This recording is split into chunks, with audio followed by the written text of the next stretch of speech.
Buenas noches con todos los presentes. Sean todos bienvenidos al taller práctico de redacción de actas de mediación en materia familia de la Fundación ODR Ecuador y Naula Corp. Presentación de los panelistas. Le damos la bienvenida al abogado Guillermo Roballo Cueva, director general de ODR Ecuador y hoy docente del curso de redacción de actas. A la abogada Evelyn Álvarez, directora nacional del Centro de Mediación ODR Ecuador. A la abogada Karen Castro Ortiz, coordinadora de ODR TENA. A la abogada Carla Delgado López, coordinadora de ODR Tosagua.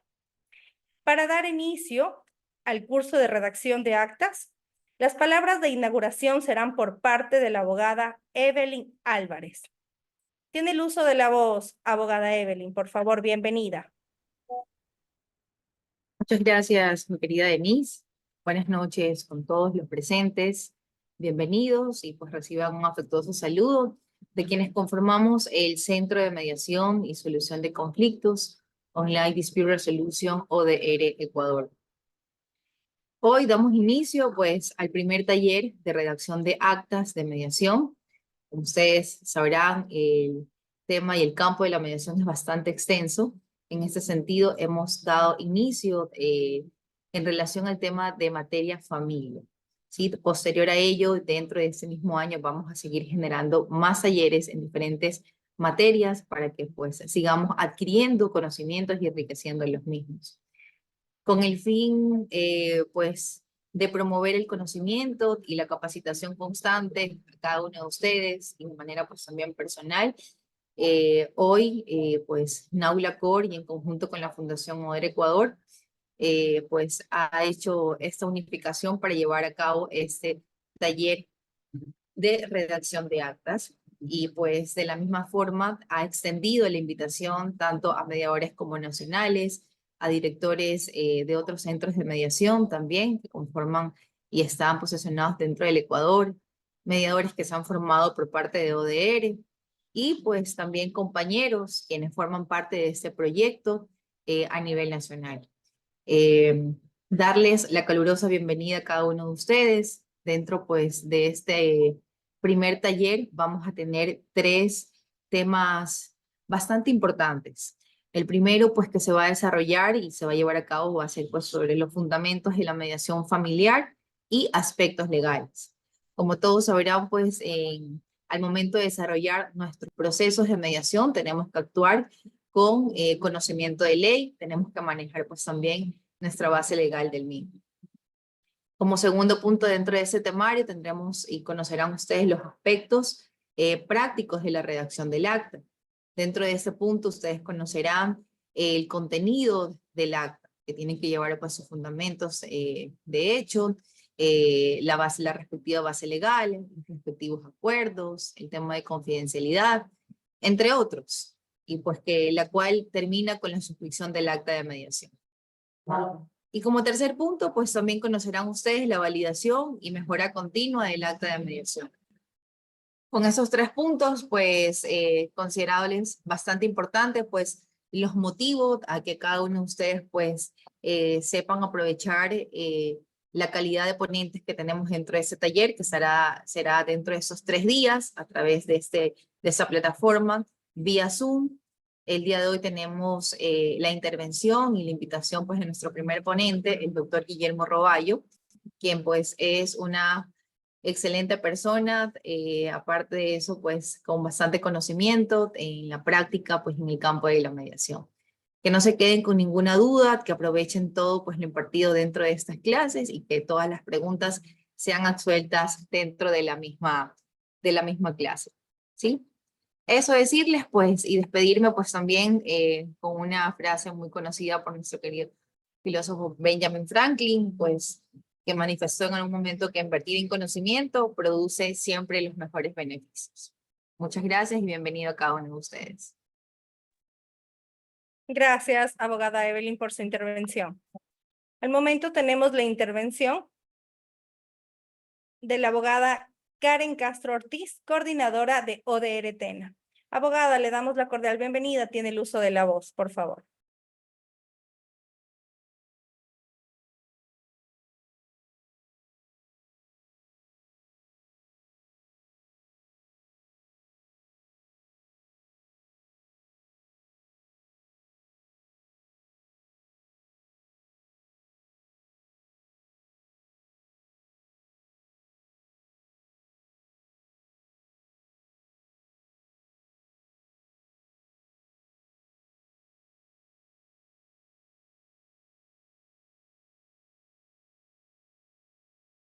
De acuerdo, tal vez, mil disculpas, nos manifiesta que ha tenido un pequeño inconveniente por el tema de la energía eléctrica.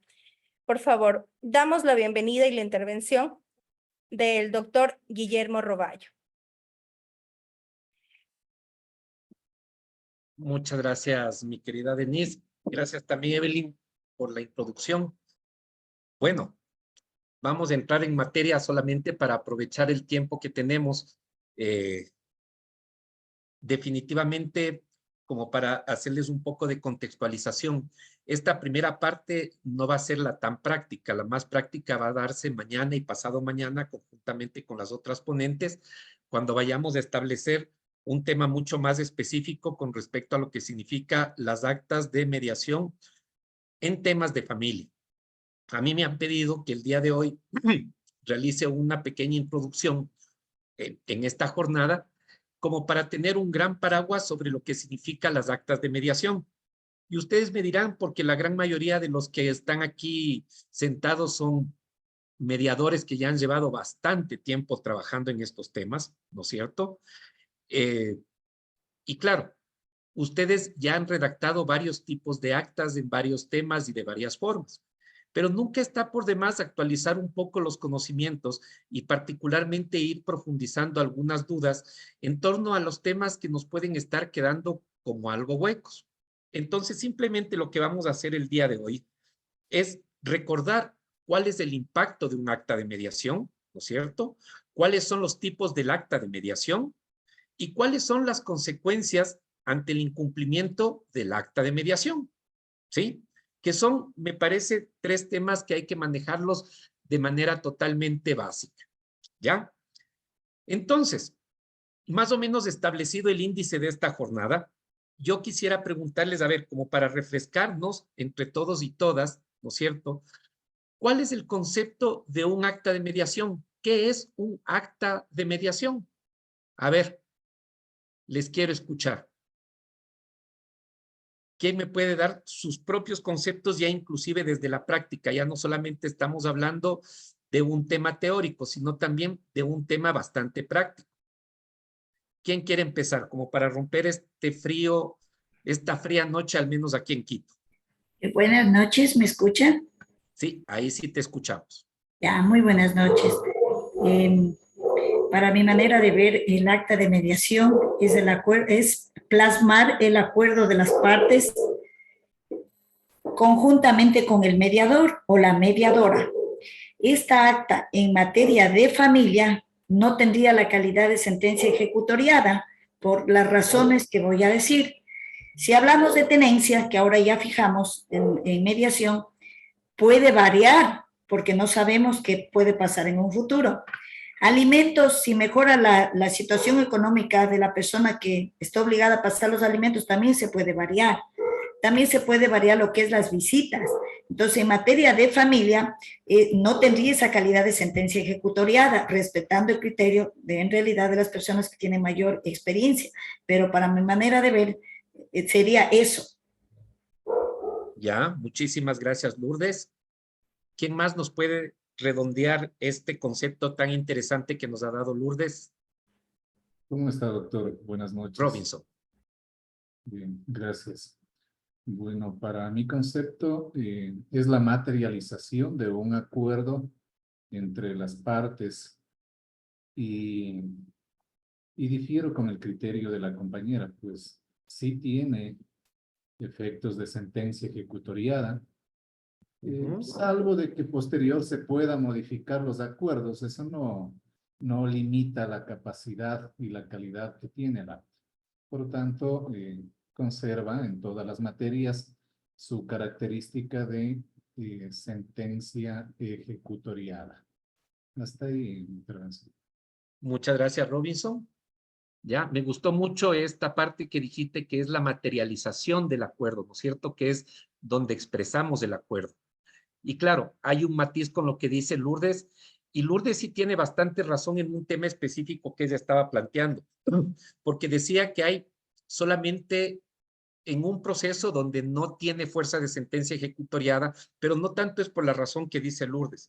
Recuerden que en materia, por ejemplo, de familia, cuando hablamos de temas de alimentos, régimen de visitas, etcétera, etcétera, etcétera, eso terminará solamente cuando el alimentante pase a ser mayor de edad o cumpla los 21 años y haya demostrado que sigue un proceso universitario por el cual mantiene esa calidad de alimentante, ¿no es cierto? No tanto es porque pueda haber variaciones dentro del proceso, porque hasta en el proceso jurisdiccional es un proceso que se mantiene abierto, pese a que el juez ya haya dado una sentencia que le haya dicho, yo a la otra parte le obligo a pagar X cantidad de pensiones alimenticias, a realizar este proceso de visitas, a que la tenencia se regule de esta manera. Entonces, solamente hay que matizar. Los dos elementos son bastante correctos. ¿Alguien más tiene alguna otra idea?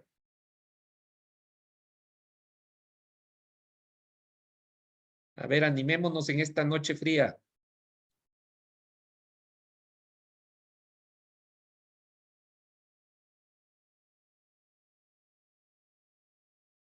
Vamos, les voy a ir animando. A ver, casi comparto algo que no tenía que compartir. Denme 5 segunditos. Si es que alguien más se anima en estos 5 segunditos.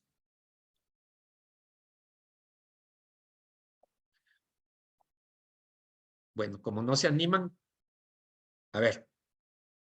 Los que ya más o menos hemos estado en varios procesos formativos han conocido este gráfico, esta diapositiva que siempre les presento, ¿no es cierto? Partiendo del tema y del concepto de lo que significa una mediación.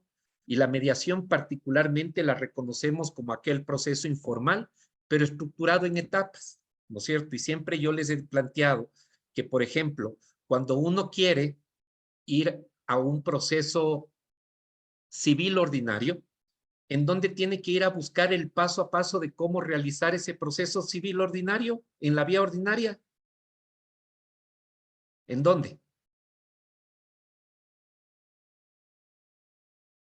Si es pregunta facilísima.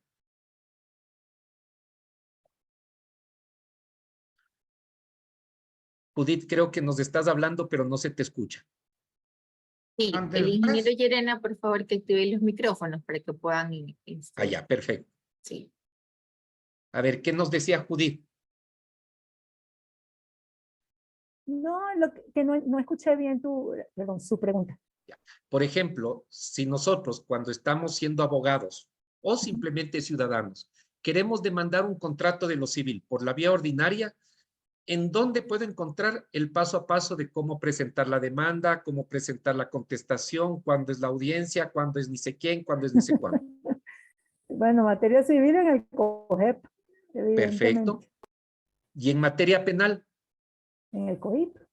Perfecto. Pero cuando hablamos de mediación, en la ley de arbitraje y mediación no se establece un proceso estructurado en donde nos digan, este día se hace la invitación, se va a hacer solo 3 invitaciones, se va a realizar después de 5 días de la invitación la audiencia, etcétera, etcétera, etcétera.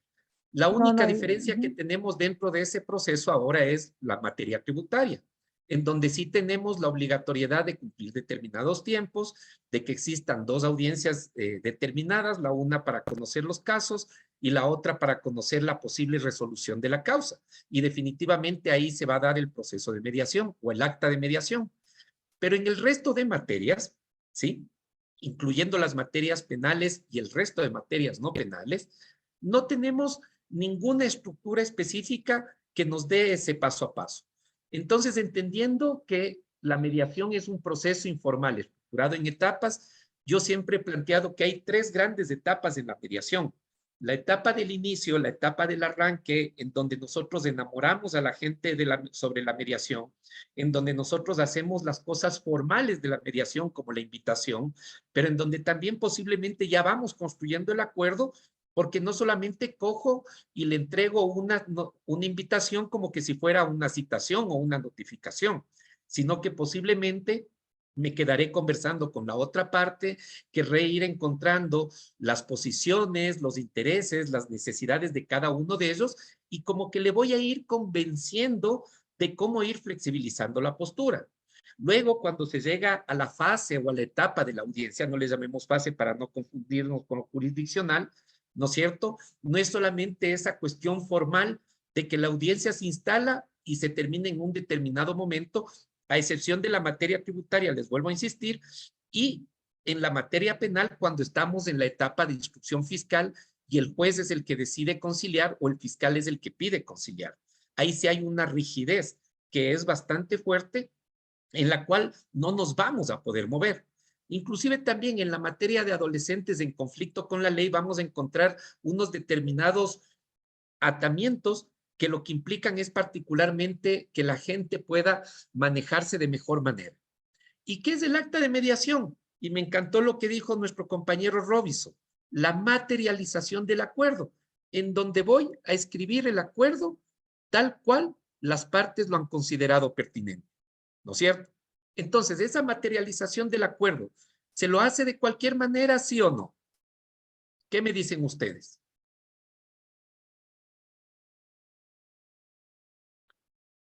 No, porque ¿Y en qué no? debe tener una base legal, dependiendo la materia, debe tener una estructura, el acta de mediación, donde se refleje ordenadamente el procedimiento del acuerdo. Ajá. Vea, parece que el Robinson sí ha estado en otras clases mías. Porque por lo general en las actas de mediación los mediadores saben una de las cosas que se olvidan, que es describir brevemente cómo se llevó a cabo el procedimiento, ¿no es cierto? Porque, por ejemplo, en una sentencia establecida en lo jurisdiccional, es más fácil que se salte esa narrativa de los hechos, porque obviamente se sabe que tras la presentación de la demanda vino la citación, luego vino la contestación de la demanda, luego se presentó la audiencia preliminar, luego ¿no es cierto? Hasta llegar a la sentencia. Pero ¿qué tal si en estos procesos de mediación fueron tan ágiles y tan oportunos, aunque eso yo nunca me he convencido, de que el día de hoy, 2 de abril, se presentaron las partes a nuestro centro de mediación, nos pidieron mediar y el 2 de abril a las 12 del día ya estaba escrita el acta de mediación. A mí me la suena bastante raro, por si acaso. Tendré que entender que posiblemente las partes ya llegaron con un preacuerdo, se fueron a un cafecito la noche anterior, no sé qué les pasó, pero casi llegaron a nuestro centro de mediación con papel en mano diciéndonos esto es lo que queremos hacer. Pero inclusive cuando las partes llegan con esto es lo que queremos hacer, siempre es bueno que el mediador haga ¿qué? Haga una relectura de esos acuerdos, ¿sí? Por una simple razón que yo también siempre les he manifestado en las clases. Vean cómo estamos haciendo simplemente un recorderis inicial de todo esto. No es lo mismo, ¿no es cierto?, que yo diga como mediador que entre la Judith y el Robinson acordaron como parte de su nuevo cumplimiento de contrato el pago de 5,000 que le debía Robinson a Judith y que lo va a hacer el 5 de cada mes. Díganme cuántos errores encontraron en esa redacción.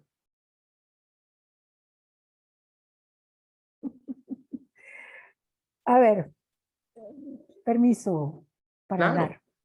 claro, Ok, siga, Judith. bueno, veo algunas cuantas cosas. Estoy Sí, totalmente son de varios acuerdo. errores. Sí, estoy totalmente de acuerdo con mi compañero en que efectivamente el acta de mediación tiene que tener una estructura. Tenemos que estar claros en que tenemos que decir cuál es la base legal, si es o no es o sea, primero tenemos que ver si estamos ante Correcto. una materia transigible, eso es importantísimo. O sea, no podemos mediar en materias que no lo sean y tenemos que estar muy claros en ese punto. Tenemos que interactuar con las partes. O sea, tenemos que escucharlos, independientemente de que vengan con un acuerdo en mano, que ya ellos hayan hablado, que ya ellos hayan negociado y simplemente eso que negociaron afuera lo quieran plasmar en un acta. Es importante escucharlos, es importante inclusive en el acta decir cuando una parte intervino, qué fue lo que propuso, cuál fue la contrapropuesta, o sea, porque eso de alguna manera va a ser algo así como la motivación en una sentencia. Esto Ya. que sucede en esa fase de interlocución y de mediación, en donde nosotros facilitamos esa conversación. Tiene que plasmarse el acuerdo, tiene que decirse exactamente qué se está acordando. Sí, se está Ya. acordando un pago de $5,000. Ok. Ese pago de $5,000 se va a hacer a $1,000, Pero el 5 de perdón que cada te mes. interrumpa, Sí, perdón que te interrumpa, Judith, pero acuérdate que en el ejemplo yo no dije $5,000. Dije Sí, 5,000. que Robinson Me le va a debía. entregar 5,000 cada 5 de cada mes a Judith. Ajá, no, hay que ¿A poner qué plazos rato dije la palabra específicos. dólares? No, es cierto, 5,000. Ajá, bueno, vamos a empezar. ¿Son Pueden 5,000 ser 5,000 dólares naranjas, o son 5,000 naranjas o son 5,000 peras? Claro, 5,000 peras. hay que definir Ah, muy bien exactamente de qué es lo que se va a dar, cómo se va a correcto, dar, en qué plazo se va a dar, cuándo empieza, cuándo termina. Hay actas de correcto, mediación en la que inclusive se puede establecer que, por ejemplo, que sea en 20 cuotas y que con 2 cuotas vencidas ya se puede ejecutar el acta, que en el acta se establezca el pago de intereses legales a un tanto por ciento, por poner un ejemplo. O sea, todo lo que las partes quieran y acuerden ajá, debe estar perfectamente plasmado en el acta. No se puede dejar correcto, poner lo que no está en el acta, no existe, porque el acta es una sentencia y luego cuando se va a ejecutar no podemos a la hora de ejecutar decir, ah, pero es que a mí me parece que me tienen que pagar intereses de mora. No, ya va, espérate. O es que a mí me parece que me tienen que pagar intereses legales. No, aquí no lo dice. O es que a mí me parece que, mira, que no eran 25,000 naranjas las que me tenía que dar en 5 meses, sino que eran 27,000. Nada de eso puede suceder en la ejecución. O sea, la ejecución tiene que correcto. ser exactamente lo que dice el acta. No pueden darte ni más ni menos. Muy bien, Entonces el acta correcto, tiene que ser específica, muy correcto específica. lo que dices, mi querida Judith. Pero vean ustedes que yo he encontrado ese tipo de errores en varias actas de mediación cuando las he podido leer, que dan los acuerdos tan genéricos que posteriormente dan paso a una confusión que no le permitirán ni a las partes ejecutar el acta, ni a un pobre juez escoger esa acta y saber cómo poder actuar, porque no va a saber qué mismo era lo que querían decir las partes o cómo querían plantearlos. Entonces, regresando a esta partecita de acá, ¿no es cierto?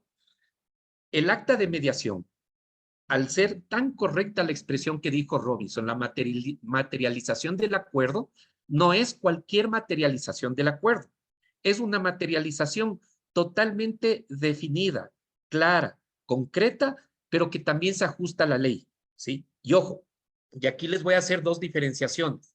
La primera, yo hoy día les voy a hablar de cualquier acta de mediación, en cualquier materia, es más, en todas las materias. El día de mañana y el día de pasado mañana, las docentes les van a hablar sobre la estructura específica del acta de mediación en familia. Porque, por ejemplo, a diferencia del acta de mediación en un contrato civil, en donde yo le puedo condonar una parte de la deuda a quien me debe, a excepción de con respecto a la materia laboral, en donde yo puedo decir, ¿sabe qué? El empleador no me pague toda la sanción que el Código del Trabajo le obliga como sanción, no como mi derecho. Págueme un determinado porcentaje menor, pero démelo más rápido. No me lo dé en 2 años o 3 años, démelo en 6 meses, porque prefiero en 6 meses recibir $60,000 que en 3 años recibir $80,000. Esos $20,000 se me van a devaluar en los próximos 2 años, en los próximos 3 años, que es lo que podría durar un juicio hasta la casación, ¿no es cierto? Pero en materia de familia, ahí sí la ley nos va a restringir bastante, porque primero, y siempre les he dicho, más allá de que haya voluntad entre papá y mamá, de que yo le debía dar $200 de pensión alimenticia a mi hijo, ¿no es cierto? Así la voluntad del papá y la mamá sea que solo le dé 150 y los otros 50 en caramelos, la ley nos lo prohíbe, la ley nos lo restringe. La ley nos restringe ciertas cosas como que papá o mamá hagan perder el régimen de atención con el otro padre o madre para que no esté ausente. Es decir, el régimen de visita se tiene que respetar sí o sí. Y también la ley nos obliga a que todo niño, niña y adolescente tiene que tener alguien que le custodie, alguien que le tenga en tenencia, valga la redundancia, ¿no es cierto? Y la figura, por lo general, no puede estar por fuera de papá y mamá. Entonces, así nosotros vengamos a un centro, ya te doy la palabra, mi querido Estal, así nosotros vengamos con el tema ese de que es que la mamá y el papá saben qué es lo que quieren hacer, entregarle al hijo, a la abuelita, porque se quieren ir a Estados Unidos. Perfecto, que se vayan a Estados Unidos porque es todo su derecho de emigrar. Pero hay un pequeño tema, la posibilidad de que alguien más que no sea papá y mamá custodie a ese niño está por fuera de la voluntad de un mediador, está por fuera de la capacidad de un mediador. Eso será una acción jurisdiccional. Entonces, ¿a qué es lo que me refiero? En el acta de mediación, claro que tenemos esa flexibilidad muy potencial en varios elementos, pero hay determinadas materias, como la que les acabo de decir, familia, y otra que se me viene ahorita a la mente, lo tributario, en donde por más allá de que seamos panísimas del director regional del SRI, el director regional no puede aceptar en el acta de mediación que me condonen todo el impuesto a la renta porque le cae bien, ¿sí? Porque no se negocia el hecho de que yo deba o no deba un impuesto. La ley es totalmente clara. La ley tributaria lo que me dice es, usted en la mediación lo que va a poder hacer es el régimen de cómo va a pagar, la flexibilidad de cómo va a pagar, etcétera, etcétera, etcétera. Stalin, perdón, te había cortado el uso de la palabra. Por favor. Era para no perder el hilo de ideas nomás. Buenas noches, ¿cómo está Guillermo? Buenas noches con todos. Bueno, en realidad sí, con referencia a lo que estás diciendo en el tema de pensión alimenticia, en virtud de que yo son una de las mediaciones que más hago acá en Guayaquil, sí, tenemos en cuenta el tema de pensión, que nosotros podemos de una u otra manera analizar quiénes son las personas que van a pagar la pensión y cuál es el monto que van a recibir papá o mamá quien tenga la tenencia para cobrar la pensión. Pues no, obviamente. Lo que siempre se trata de hacer, o en lo particular yo, es no estar abajo de la tabla. ¿Por qué? Correcto. Porque a mí me llegan muchos casos en que el papá gana, porque lo sé, fuera de audiencia, de que el papá gana $1,000. Pero ¿qué ocurre? El papá quiere dar $250 de pensión para 2 niños, cuando yo sé que por 2 niños ese valor más o menos le sale por 320. Pero ¿qué ocurre?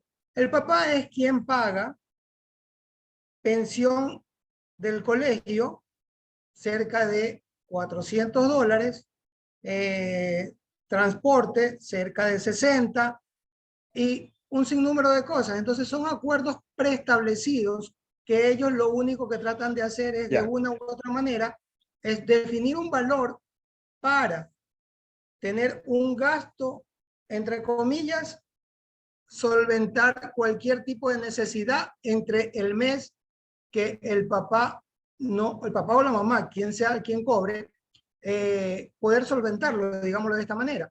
¿Por qué? Porque si bien es cierto, nosotros no podemos irnos sobre la tabla, o sea, poner un valor de $120 cuando sabemos que la tabla dice por el momento 128 y así sucesivamente, pues no. Entonces, en referencia a eso, esa era mi acotación. Y con referente a lo que estabas hablando del tema civil, con deudas o con donación de intereses, cuando se llega a en mi caso, cuando vienen con acuerdos preestablecidos, él me dice, no, es que él me debe un valor de $2,000 hace 2 años, no me los ha podido pagar. Yo siempre trato de sondear de dónde viene ese valor. ¿Por qué?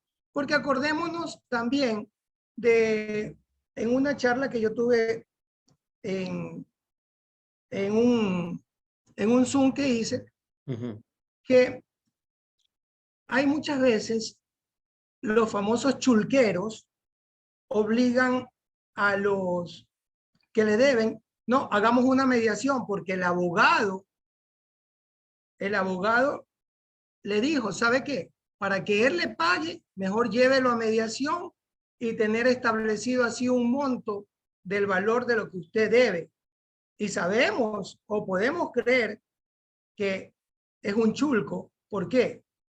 Porque ciertos valores vemos a las personas y decimos, no, ese señor no le puede deber. De la noche a la mañana le dio en 20 cuotas $20 para completar los 2.000 o en diferentes tiempos? ¿Y por qué los viene a reclamar después de 2 años? Acordémonos que también, para mí, en mi pensar, la mediación en el tema de deudas, ¿verdad? Se presta para muchos malentendidos entre las personas que se dedican a prestar plata y poder tener una manera de cobro exigente ante la vía ordinaria en el no cumplimiento de lo establecido en un acuerdo y plasmado obviamente en el acta de mediación.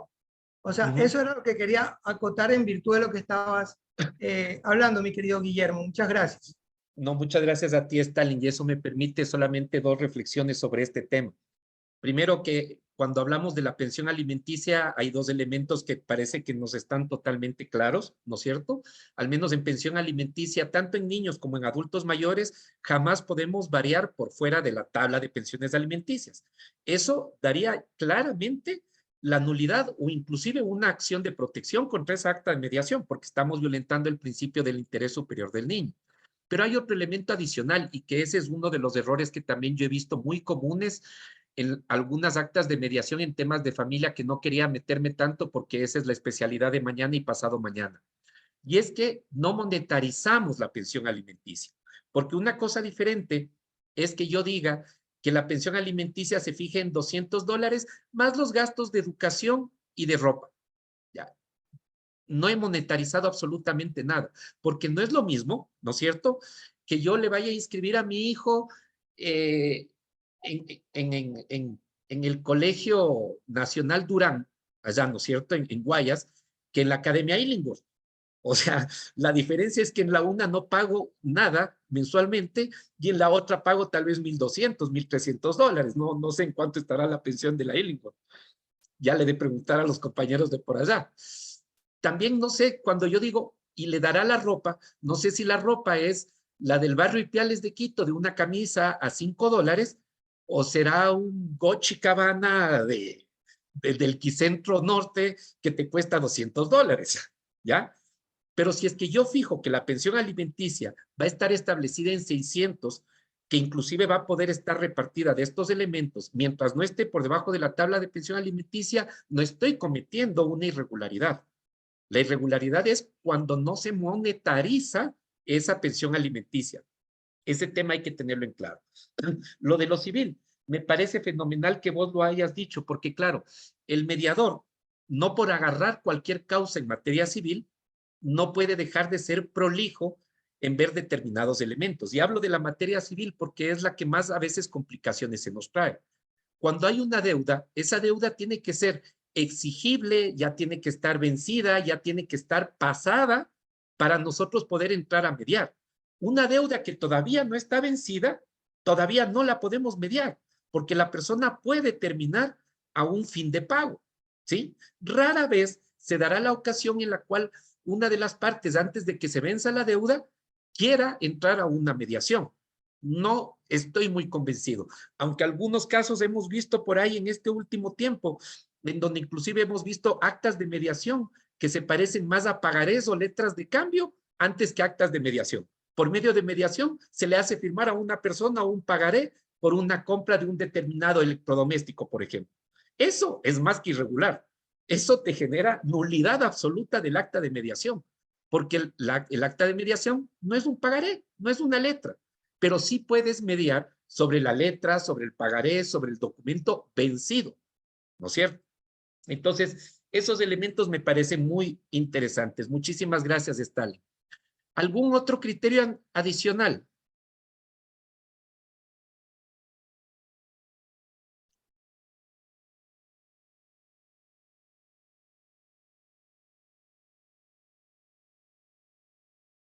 ¿Ningún criterio? Sí, A ver, porque, perdón, no te vi porque estaba escribiendo una cosita, Robinson. a ver, respecto a lo que mencionaban de que no se puede restringir los derechos de los niños en el sentido de que han hecho un acuerdo entre los padres y que, por decir, si debe 10,000, solamente va a pagar 5,000. No se puede en realidad. No Pero se en puede. la práctica ocurre que ella dice yo ya recibí de manera directa, ¿cierto? Entonces se firma así el acta y se presenta en el juzgado y se fue. Es decir, ella reconoce que ya recibió de manera directa esos valores y se acabó el problema. Ya, sí, sí, correcto. A ver, yo ahí hago algunas apreciaciones. Una que me estaba olvidando justo a propósito de lo que dijo el Stalin, ¿no es cierto? Y yo siempre he escuchado en algunos mediadores, yo sé que no están aquí esos mediadores porque ustedes son gente demasiado buena. A la final hay dos choques de dos principios, hay un choque de dos principios, ¿no es cierto? El principio de la voluntad en la mediación y el principio del interés superior del niño en su pensión alimenticia. Pero aquí es claro que son dos principios que no chocan de la misma manera, porque el principio del interés superior del niño va a estar por sobre el principio de la voluntad dentro de la mediación. Entonces ahí inclusive recuerden que la propia Corte Constitucional ha sacado varias sentencias que a la larga nos llegan también a afectar positivamente al ámbito de la mediación, en la que te establece ¿qué es la ley? La ley es un conjunto de normas. ¿Qué es la norma? La norma puede contener reglas, principios o valores. Cuando las reglas son totalmente claras y rígidas, rige lo que diga la regla. Pero cuando esas reglas no son claras o chocan entre sí, se tiene que aplicar la teoría de los principios. ¿Y qué son los principios? Son reglas comunes que nos vienen a todos los seres humanos porque es una convencionalidad. El principio del interés superior del niño en materia de niñez y adolescencia, el principio de adultos mayores en el tema de adulto mayor, el principio de la persona con discapacidad, etcétera, etcétera, etcétera. Entonces no podemos vulnerar esa lógica de principios reconocidos y consagrados en instrumentos internacionales. Y por último, cuando todo ese análisis se dificulta, se aplica el valor. ¿Y qué es el valor? Una regla universal que aunque no esté escrita va a tener que ser respetada. Por ejemplo, el derecho a la vida. Más allá de que mañana en referéndum desaparezca de la Constitución que la vida es un derecho o establezcamos en el Código Penal que existe la pena de muerte para X o Y delitos, más allá de que estemos de acuerdo o no, son inaplicables porque hay un valor básico que es la defensa y el respeto a la defensa de la vida. Entonces puede desaparecer de la norma, pero no va a desaparecer del conjunto de valores. Ahí tendríamos otra discusión y no quiero entrar en eso con respecto a los niveles de inseguridad que vive el país y que aún no da ganas a veces de olvidarse de la perspectiva de derechos, pero siempre les recuerdo a todos las y los estudiantes, jamás podremos olvidarnos de una perspectiva de derechos básicas que la mediación tiene un enfoque fundamental en la política de los derechos humanos. ¿Alguna otra pregunta más? Porque aquí vale la pena hacer otro pequeño recorderis, ¿no es cierto? Que a veces se nos olvida. ¿Cuántos tipos de actas ustedes manejan, conocen y saben que están establecidas en la norma, casi de manera rígida? Y ojo, les estoy haciendo una pregunta que hicimos una clase de refuerzo para estudiantes que estaban culminando mediación y salieron con unas respuestas que yo decía, Jesucito Santo, ¿a qué rato se perdieron la clase? A ver, ¿qué tipos de actas conocen? A ver, ¿permiso? Claro, siga Judy. Bueno, el acta de mediación, obviamente, que puede ser de acuerdo total o de acuerdo parcial. La constancia de imposibilidad de mediación. La constancia de imposibilidad de acuerdo, la razón de imposibilidad de mediación. Hasta ahí llego yo. Si hay algo más, ¿Ya? ofrezco disculpas. Ahí te me creaste algunas más. ¿No? Lourdes. Buenas noches, buenas noches. Buenas noches. Tengo entendido que hay dos tipos de actas, el acuerdo total y el acuerdo parcial. Lo otro sería una razón, no sería un acta, sino una razón que nosotros como mediadores tendríamos que sentar de que no se llegó a ningún tipo de acuerdo entre las partes para poder plasmar, pero a mis manos me han llegado solo dos tipos de actas, la de acuerdo total y de acuerdo parcial. Nunca me han llegado el otro tipo de acta que dicen de que no fue que no llegaron a acuerdo, porque esa sería más bien una razón del mediador en la que justifique que no se dio prácticamente el acuerdo entre las partes, pero eso no sería un acta. ¿Ya? Ay, Dios mío, me caí. ¿Algún otro criterio? A ver, porque recordemos lo que nos dice el artículo 47 de la Ley de Arbitraje y Mediación. Déjenme solamente compartir la pantalla que se me saltó el mouse por todos los lados. Sí, es un acta de imposibilidad de acuerdo. Porque Correcto. tiene el resumen del proceso de mediación, de la audiencia, digamos, pero no se han llegado al acuerdo. Correcto. La ley, el artículo 47 de la Ley de Arbitraje y Mediación, nos habla de 3 actas: del acuerdo total, del acuerdo parcial y del acta de imposibilidad de acuerdo. ¿Ya? Miren ustedes, está escrito en la Ley de Arbitraje y Mediación. Ahora bien, el acta de imposibilidad de mediación también le podemos llamar razón de imposibilidad de mediación o acta de imposibilidad de mediación.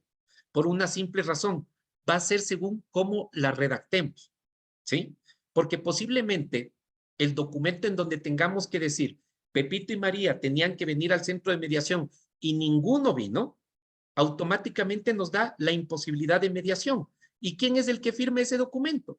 Va a ser el solo mediador, no van a ser las partes. En el otro caso, Pepito sí llegó, María no llegó. Y Pepito sí quiere firmar el documento. Perfecto, va a firmar el mediador y va a firmar la parte que está presente. Pero, por ejemplo, diferente es cuando sí se hizo hasta la audiencia, pero definitivamente no lograron el acuerdo, entonces ahí sí, y las partes dicen, sí queremos firmar el acta de mediación conjunta para decir que no lo hemos logrado. Y punto. Entonces, querida Lourdes, si hay un acta de imposibilidad de acuerdo, ojo, porque la ley nos lo establece. Y ahora yo les quiero preguntar una cosa, porque aquí parece que es bastante lógico, ¿no es cierto? ¿Cuál es el acta que más nos sirve siempre? Esta, ¿correcto? ¿Sí o no? La del acuerdo total. Porque supuestamente si es que llegamos a todo el acuerdo y vamos a hacer un régimen de cumplimiento, hemos cerrado el conflicto, por lo menos en teoría, ¿cierto? Pero ¿por qué servirá hacer un acta de acuerdo parcial o hacer un acta de imposibilidad de acuerdo? A ver, quiero oír sus razonamientos.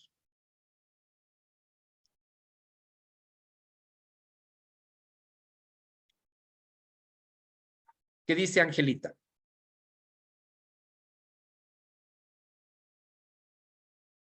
Dejemos que participen también los demás. A ver, Angelita estaba levantando la mano.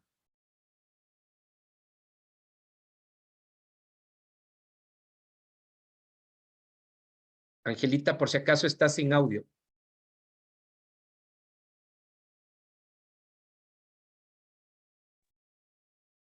Buenas Ya, noches ya. con todos.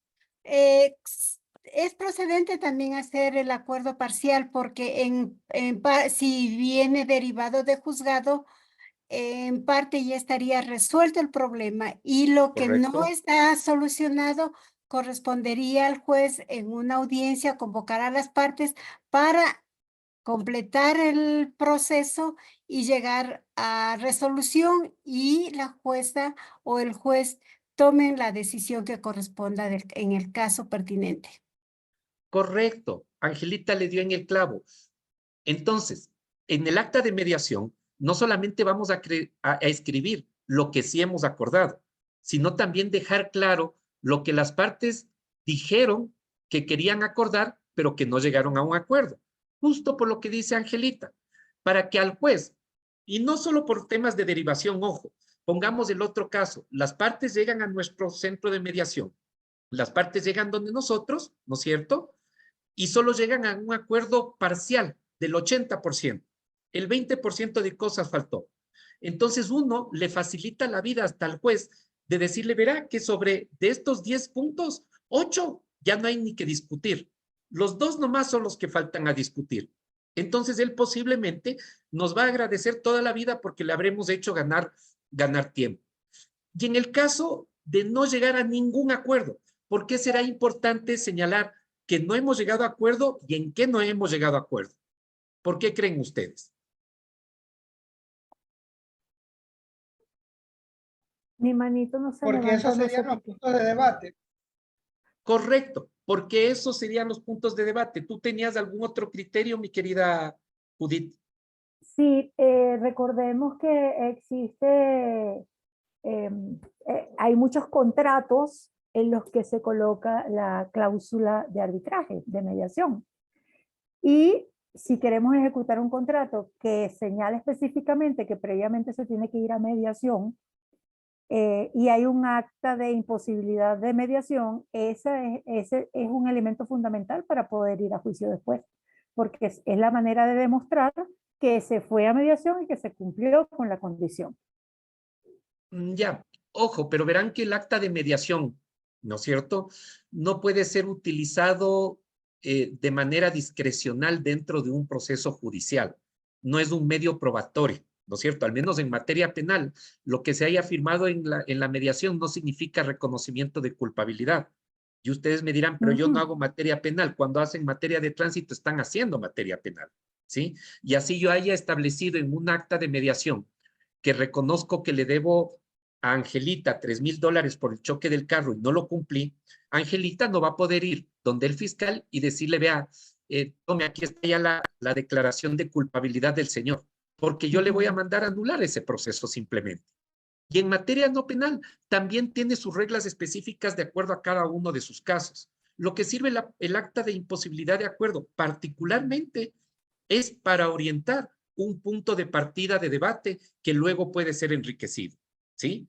Porque, por ejemplo, y volvamos a un tema que no es tan a veces claro como el tema de familia, en donde siempre ya tenemos en nuestra cabecita, ¿qué discutimos en temas de familia? Visitas, tenencia, alimentos, ¿no es cierto? Veamos en un tema contractual, en donde, por ejemplo, la controversia fue en un contrato sobre un cuadro de un pintor. Diferente es si es que en el contrato dice que el pintor que tenía que pintar ese cuadro es específicamente de este nombre, de este apellido y con estas características, a que en el contrato diga que me van a entregar réplicas de un cuadro de ese pintor con cualquier característica. Posiblemente ahí se trabó la discusión, porque son simplemente juegos de palabra, pero juegos de palabra que cambian bastante. O sea, ustedes han ido a comprar una réplica de un cuadro de Guayasamín en el Parque del Ejido de Quito o en la Plaza de los Ponchos de Otavalo. Te costará $25, $30, $50 en el peor de los casos. Un original de ese mismo cuadro de Guayasamín está por el $500,000. Entonces la diferencia es bastante abismal. ¿Qué me cuentas, Angelita?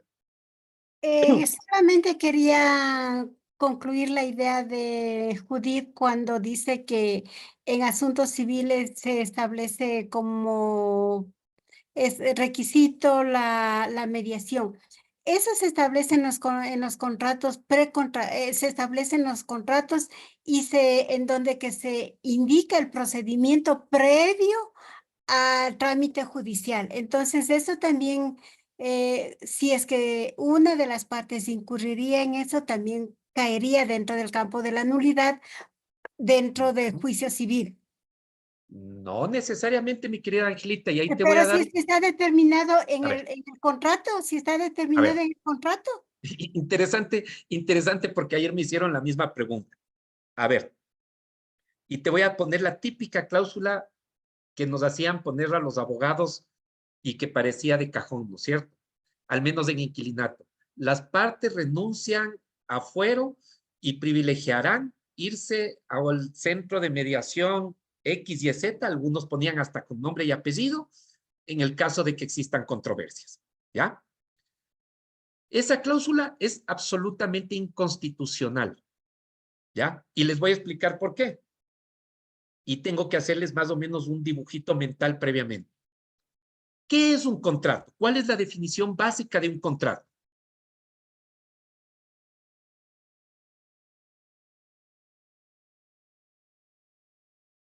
A ver, estamos en clases de segundo semestre de Derecho, por si acaso. ¿Qué es un contrato?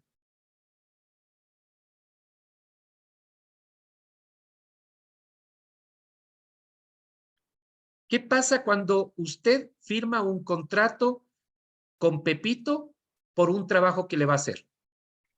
Disculpa, el contrato es una vinculación entre dos o más personas que se comprometen a Correcto. hacer o no hacer alguna cosa. Ya, perfecto. Una vinculación es un pacto entre las partes, es una ley, pero no es una ley para cualquiera, es una ley No. para las partes. Ex- Porque si es que entre Angelita y Judith firman un contrato, ese contrato es ley para las partes. Primera idea en claro, ¿no es cierto? Y desde ese punto de vista, hasta ahorita le estoy dando la razón a Angelita. Pero, ¿qué es lo que sucede cuando la Constitución te señala que todos tenemos derecho a la tutela efectiva de los derechos, al acceso a la justicia y a la seguridad jurídica? Es que nadie, bajo ningún concepto, te puede obligar a renunciar al acceso al sistema jurisdiccional. ¿Y qué es la Constitución o qué es el Código Orgánico de la Función Judicial? Ya no es una ley para las partes, ya no es una ley solo para Angelita y para Judith, es una ley para Angelita, para Judith y para los 18 millones de personas que vivimos en este Ecuador. Entonces, y más allá de eso, bajo el esquema piramidal de leyes, de normas que tenemos, ¿no es cierto? Hablemos más textualmente, de normas que tenemos, el contrato estará por sobre la Constitución, ¿sí o no? No. Jamás. Entonces, obviamente, más allá de que en un pacto civil, ¿no es cierto?, yo me vaya directo a la vía de lo jurisdiccional, pese a que haya la cláusula de que privilegiaremos el centro de mediación, la otra parte no me va a poder decir es que el señor incumplió el contrato porque no evacuó primero la conciliación. Recuérdense que hay dos elementos que son claves aquí en este país. Hasta el año 2014, en materia no penal, existía obligatoriamente la audiencia de conciliación, ¿no es cierto? Nosotros teníamos esa audiencia preliminar, la audiencia de conciliación, la audiencia de sustanciación, ¿no es cierto? Y de una vez ya el juez clavaba la sentencia hacia el final. Desde el 2014, con la vigencia del Código Orgánico General de Procesos, tenemos el sistema de una sola audiencia, en donde no desapareció la idea de conciliación, pero sí desapareció la audiencia de conciliación como tal. Ahora lo que te dice, por ejemplo, el Código Orgánico de Procesos es que el juez en toda la instancia del proceso intentará, provocará la conciliación, pero ya no te dice ejecutará una acción para conciliar. Entonces vean por qué es tan importante el poder entender estos elementos y el saber que más allá de que haya posiciones, de que hay mucha gente que quiere que la mediación prejudicial sea obligatoria y otros no queremos que sea queremos que sea obligatoria, en el Ecuador todavía bajo la ley no hay obligatoriedad de conciliación previa al proceso judicial. Y yo ahí sí digo, respetable cualquier criterio que se pueda presentar, yo permanezco bajo la idea de que es necesario profundizar en la gente el deseo de acudir a métodos alternativos de solución de conflictos y no imponerlos. Porque si no, vendríamos a ser una etapa casi preprocesal jurisdiccional y no una etapa civil, no una etapa de sociedad, no una etapa de construcción de cultura de paz. Son elementos que ahí está como para que nos sentemos horas y horas de filosofía automática en estos temas interesantes. ¿Alguna pregunta sobre esto? Porque, ojo, estamos haciendo simplemente un recorderis que mañana les va a servir de bastante cuando empiecen ya el proceso de actas de mediación en temas de familia, ¿no es cierto? Sí. Entonces, Perdón, doctor, tengo una claro, claro, Robinson. Efectivamente, esta cláusula en los contratos, inclusive lo siguen poniendo, ¿no? Muchos profesionales, inclusive vi un acta de mediación de una cooperativa de ahorro y crédito, más o menos lo que usted decía al inicio de esta charla, que lo hacían como casi como un pagaré. Y ahí iniciaban, fueron y señalaban ya el nombre del centro de mediación a donde tenían que ir. Para renunciar fueron, pero sí poner la primera alternativa, la primera opción de ir a un centro de mediación. ¿Cómo iría esa cláusula? Sin renunciar a fuero. Es que justamente el problema, y por eso es que ya he visto que en algunos contratos, principalmente más nuevos y más adecuados a la normativa, ya no se plantea que las partes privilegiarán los métodos alternativos de solución de conflictos y renuncian a fuero e irán a este centro de mediación, sino que inclusive pueden mantener el nombre de un centro de mediación X, ¿no es cierto?, con nombre y apellido, pero diciendo que las partes privilegiarán el acceso a los métodos alternativos de solución de conflictos y privilegiarán el solucionar su controversia en el centro de mediación X. Vean cómo es la diferencia. No estoy renunciando, estoy privilegiando. ¿Y cuál es la diferencia hasta semántica entre privilegiar y renunciar? Renunciar significa deshacerme de algo que me pertenece, deshacerme de algo que es mío. Privilegiar significa no deshacerme de algo que es mío, pero pensar en una opción que posiblemente pueda ser la mejor. Vean cómo una palabra sí cambia la connotación y el sentido. Pero inclusive, en aquellas actas donde se renuncia a fuero de corte, donde se renuncia a la acción jurisdiccional, carece de validez constitucional, carece de validez jurídica. Miren ustedes, y ojo, ya vamos a hablar de un tema que me parece bastante interesante. Esa renuncia daría causa de nulidad del acta de mediación. Posiblemente sí, posiblemente dos. No. Tenemos dos manitas levantadas, Angelita y Judith, en ese orden. Disculpe ser reiterativa en el uso de la palabra, pero No se tengo preocupe. que salir de una duda.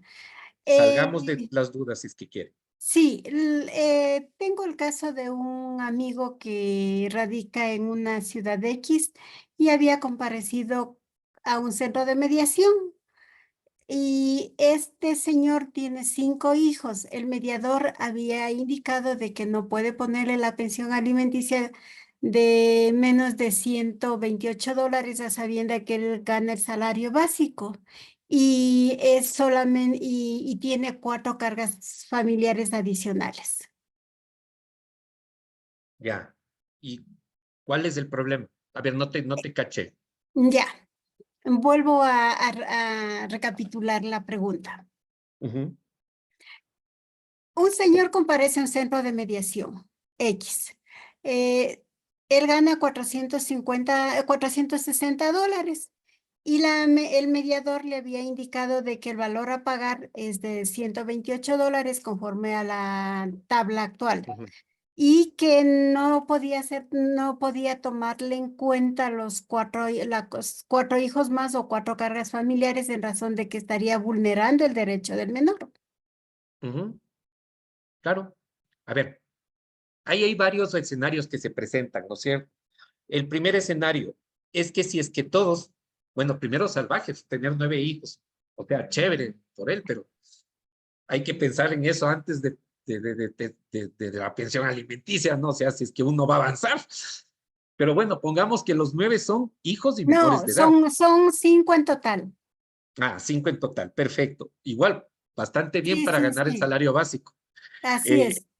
Entonces, si es que los 5 hijos, o no nos pongamos tan dramáticos, solamente que tenga 3 hijos, todos son menores de edad, todos Sí, están en la misma condicionalidad, sean o sí. no sean de la misma madre. Ujú.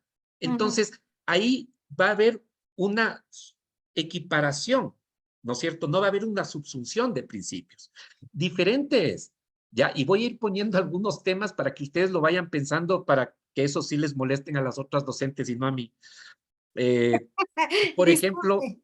no, está bien.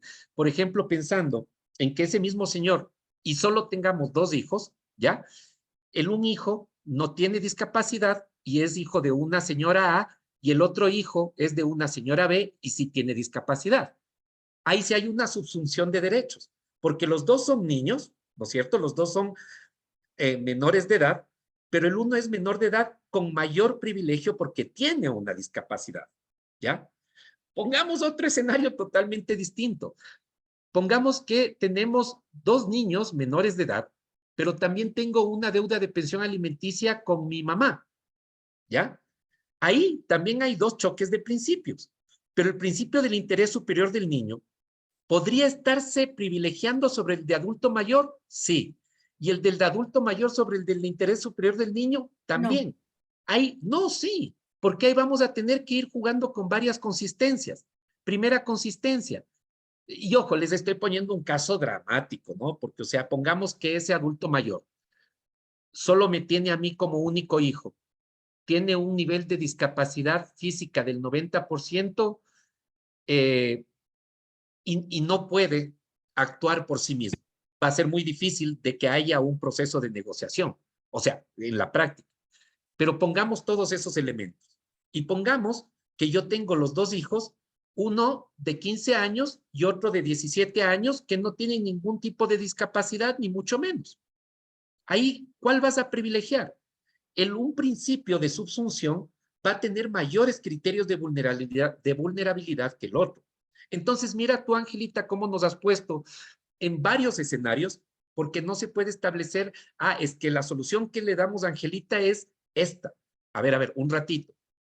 Una solución era con el caso A de Angelita, con el caso B, con el caso C, con el caso D, con el caso E.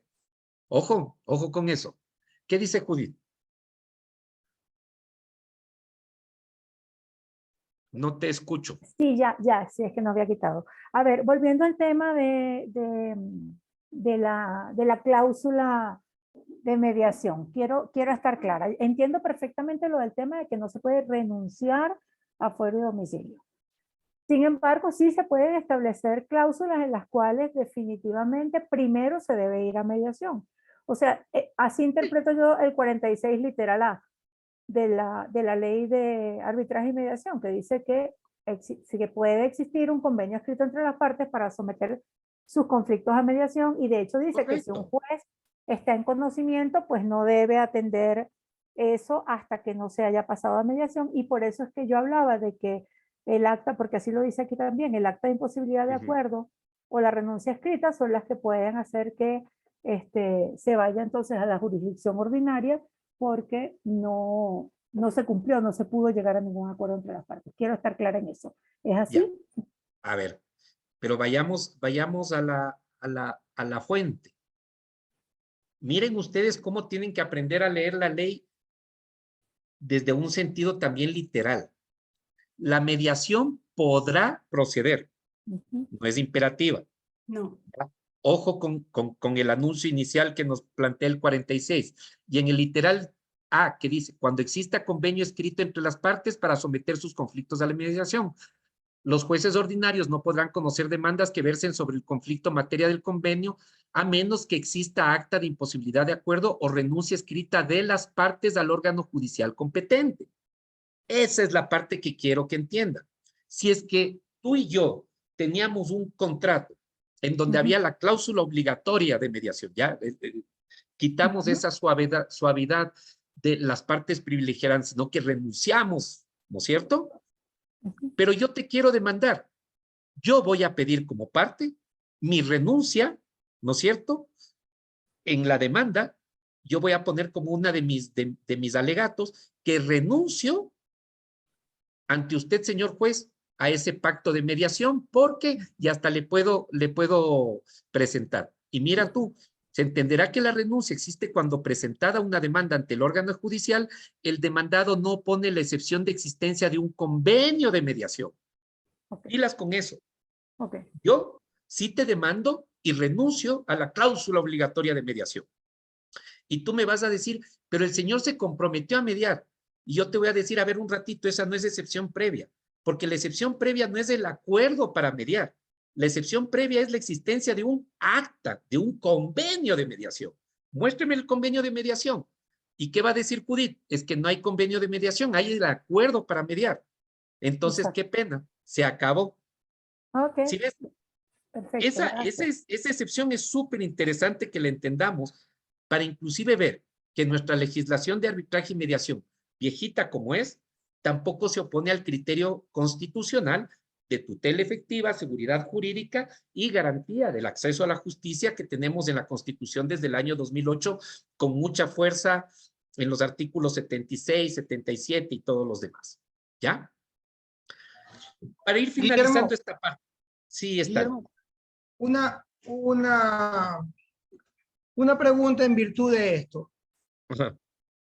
Si bien es cierto, nos estás diciendo de que podría o hay una inconstitucionalidad referente al tema de que exista en un contrato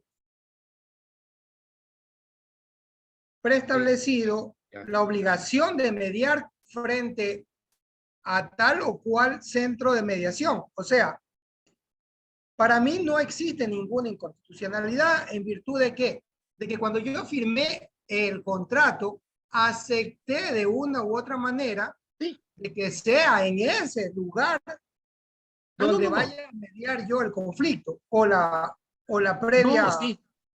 No, Entonces, a eso no no- me refiero. O sea, la inconstitucionalidad no hacía el análisis desde en dónde mediar, ¿ya? ¿Ya? Sino en que antes se ponía la cláusula de la renuncia obligatoria a lo jurisdiccional, ¿ya? Ya, ahí Esa sí. sería la parte inconstitucional, porque de allí, si las partes acordaron irse al centro de mediación ODR, irse al centro de mediación de la Cámara de Comercio, etcétera, es voluntad de las partes. Que luego alguien se puede sentir perjudicado porque no le gusta el X o el Y o el Z centro de mediación. Ya, tendrán que pactar a dónde asistir y las partes verán si es que en eso primero se ponen de acuerdo antes de ponerse de acuerdo. A ver, Angelita. Y yo considero que más grave que renunciar al centro de mediación es renunciar al domicilio, porque eso sí es un atentado a una garantía básica constitucional. Correcto. Por eso les decía, nadie, bajo ningún documento, ni declaración juramentada ante notario, ni en contrato, en ninguno te va a poder hacer renunciar a fuero y domicilio, porque las reglas de fuero y domicilio son totalmente claras, ¿no es cierto? En materia civil, ¿cuál es la regla de jurisdicción básica? ¿Dónde está la cosa? Cuando no se sabe dónde está la cosa, donde se presume está la cosa.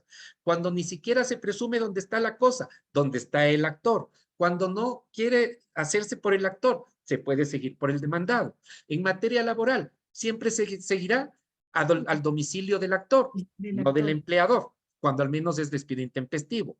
En materia de niñez, en donde está el niño.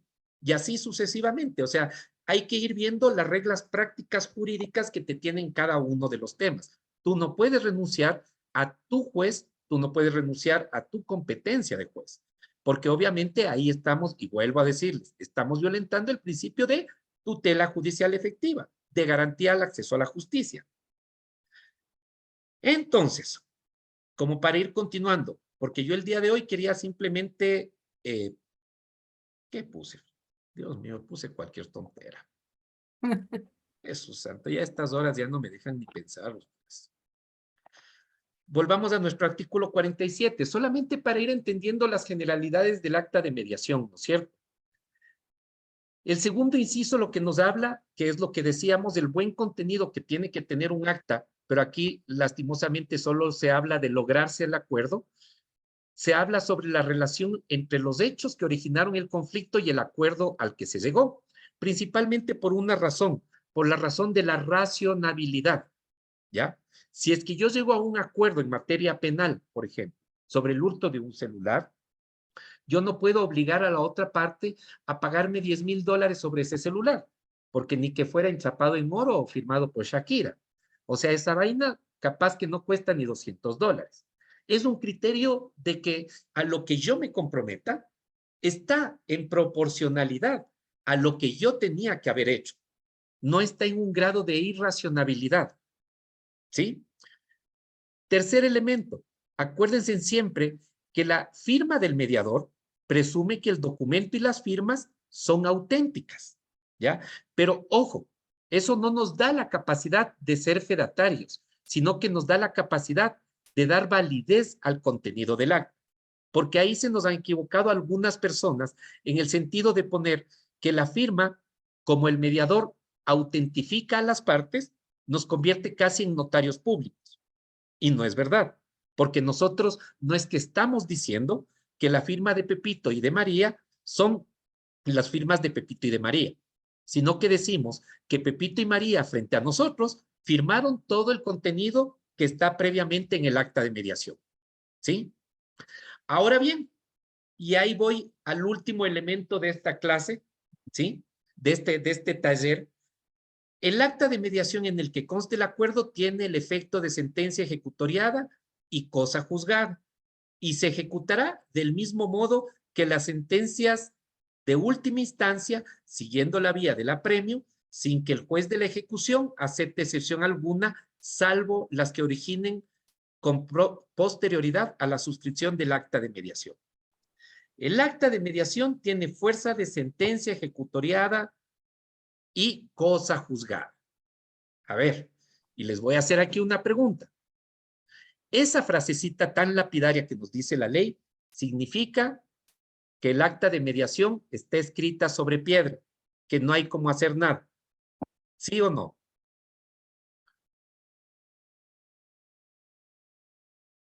¿Qué dice Judith? Está sin audio. ¿Aló? Ahora sí me Sí. oye. Ok, bueno, el acta de mediación debería estar escrita sobre piedra, debería estar blindada y no poder ser objeto de nulidad, pero puede ser objeto de una acción de nulidad, obviamente. Eso es por una parte. ¿Ya? Por otra parte, si el acta de mediación no contiene absolutamente todo, claro, dime.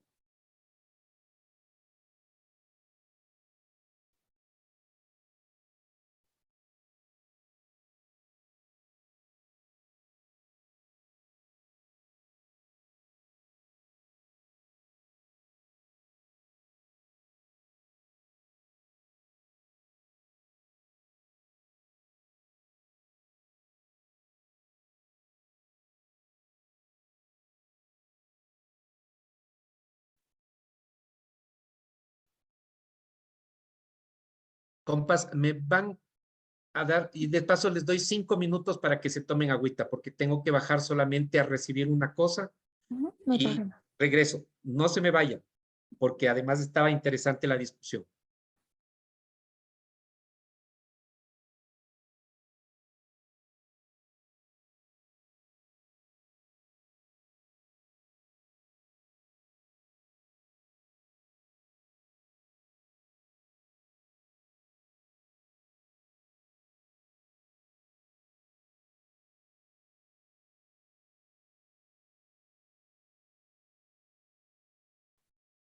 Llevaste eso, mi cepillo los dientes.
Listo, mil disculpas. Ya, a ver, Vamos por ahí. Ya tenemos el criterio de Judith. Entonces, ¿algún otro criterio más? Decir que el acta de mediación tiene fuerza de sentencia ejecutoria de cosa juzgada significa que está escrito sobre piedra y no puede ser vista ni revista, ni mucho menos.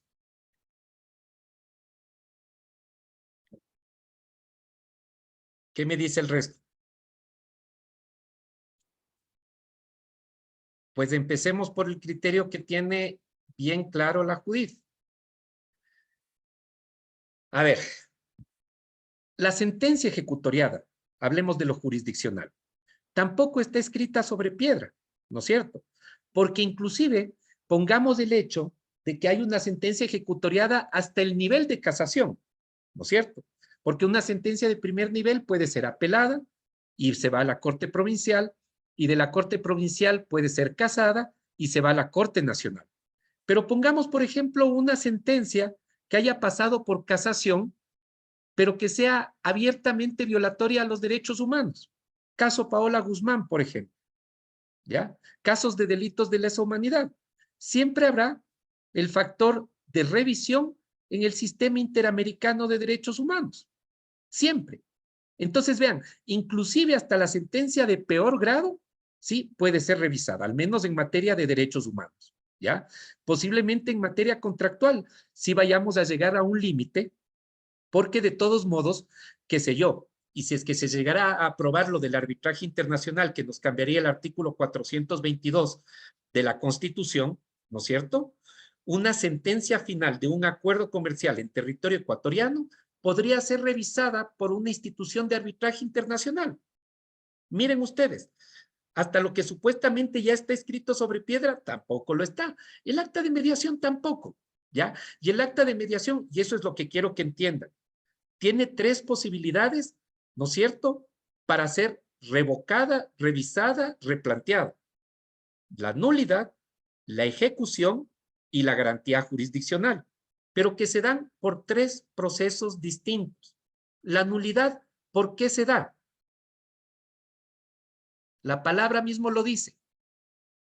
¿Por qué algo puede ser nulo?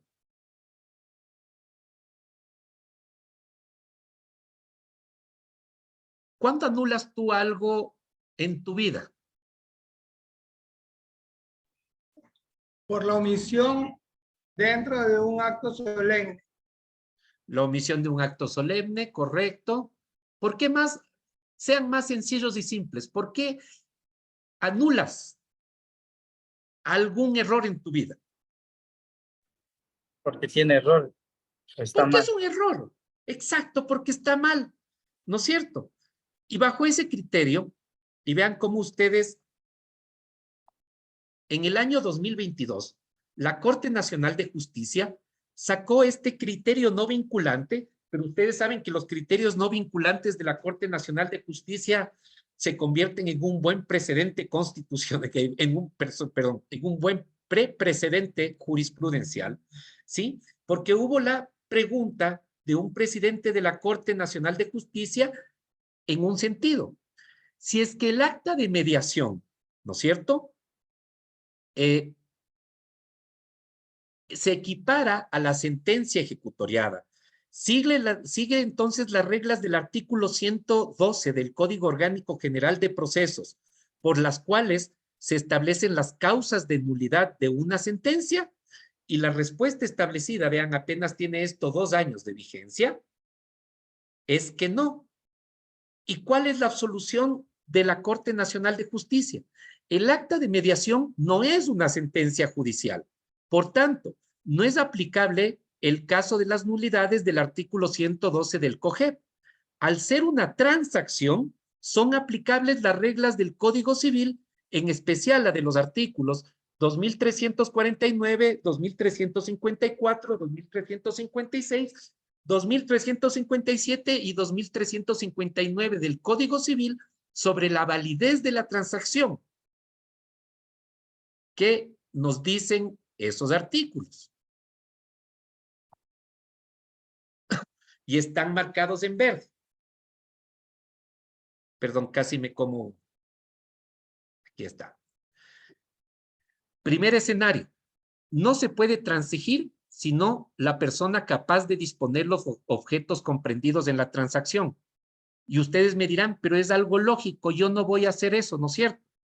Pero, por ejemplo, pongamos que llegó un caso en donde llegaron a nuestro conocimiento un tema de una partición de una herencia intestada, donde llegan las dos partes y nos dicen, es que ella y yo somos los hijos del heredero.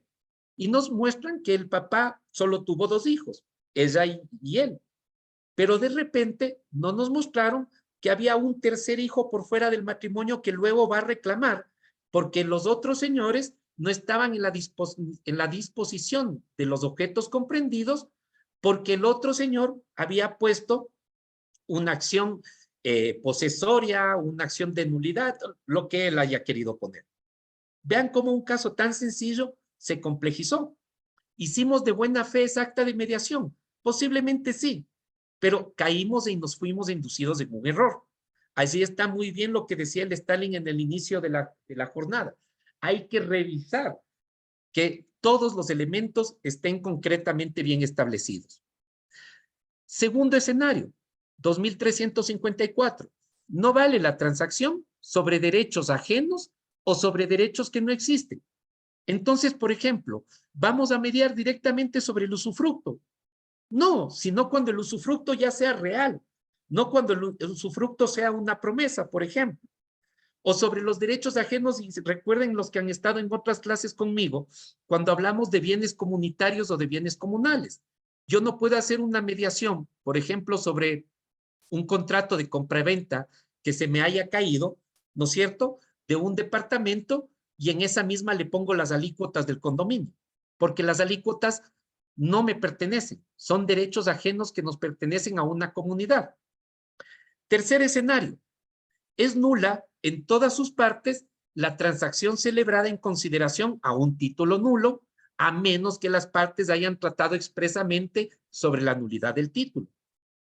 Y un caso concretísimo que recién estuvimos viendo con mi querida Evelyn, un acta de mediación que era realmente una letra de cambio o un pagaré y no era un acta de mediación.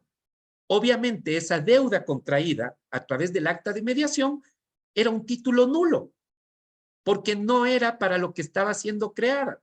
Entonces, tranquilamente, al primer momento, y ahí la Evelyn me dará la razón cuando yo le decía, verás que si es que alguien se da cuenta de ese tema, se hace millonario por ahí porque va a empezar los juicios de nulidad. Ahí está, equivalente al 2356 del Código Civil. La del 2357, cuarto escenario, es nula la transacción si al tiempo de celebrarse estuviera ya terminado el litigio por sentencia pasada de autoridad de cosa juzgada y de que las partes o alguna de ellas no hayan tenido conocimiento al tiempo de transigir. Entonces, si es que, por ejemplo, yo lo que no puedo es mediar sobre algo que ya está sentenciado, a excepción de que sea la ejecución de la sentencia como tal, cuando estamos hablando de una compensación de una compensación económica. Y por último escenario, el error acerca de la identidad del objeto sobre el que se quiere transigir anula la transacción. ¿Ya? Por ejemplo, el caso que yo les decía anteriormente, el contrato que habíamos quedado para mediar sobre el cuadro de Osvaldo Guayasamín, había aparecido una frase que decía réplicas del cuadro de Osvaldo Guayasamín. Automáticamente esa presencia de la sola frase le anuló la posibilidad de transacción. ¿Ya? Entonces, no es que la nulidad no esté reglada por si acaso. Aquí está un criterio vinculante de que tiene 5 escenarios posibles. Y ahora les pregunto, ¿ante quién se reclama la nulidad del acta de mediación? Y le doy 2 opciones. ¿Se reclama ante el mismo centro de mediación o se reclama en la vía de lo jurisdiccional?